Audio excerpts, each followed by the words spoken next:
اکثر یہ دیکھا گیا ہے کہ اولیاء مزارات کے حاضری کے وقت اکثر لوگ مزار سے ڈائریکٹ مانگتے ہیں کہ مانگنا درست ہے؟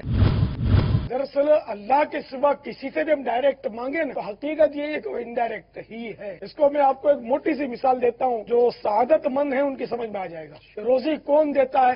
اللہ. کبھی ڈائریکٹ اللہ تعالیٰ نے کہا کہ یا اللہ میری جھولی میں نوٹیں ڈال دے، میری تنخواہ بڑھا دے.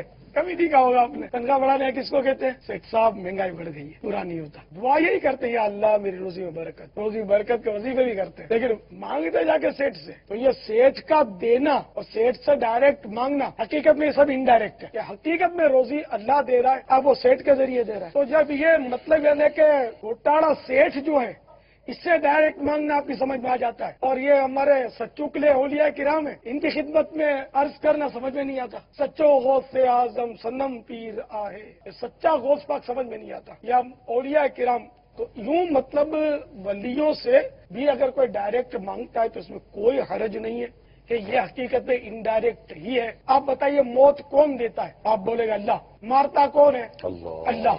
ٹھیک ہے نا. تو اب کسی نے فائر کر دیا، مر گیا. اب وہ کورٹ میں کھڑا ہو گیا، جج نے بولا کیوں مارا؟ بولا میں نے تھوڑی مارا، اللہ مارتا ہے جلاتا ہے. تو کیا جج آپ کی بات مان لے گا؟ کبھی نہیں مانے گا. بولا جلدی اس کو پھانسی پہ چڑھاؤ تو پاگل ہو گیا. تو یوں اگرچہ اللہ مارتا ہے، اللہ جلاتا ہے، لیکن اسباب کا وہ خالق ہے. تو اس طرح کے اسباب بنتے ہیں. یا غوث اعظم دستگیر، یا غوث اعظم دستگیر، یا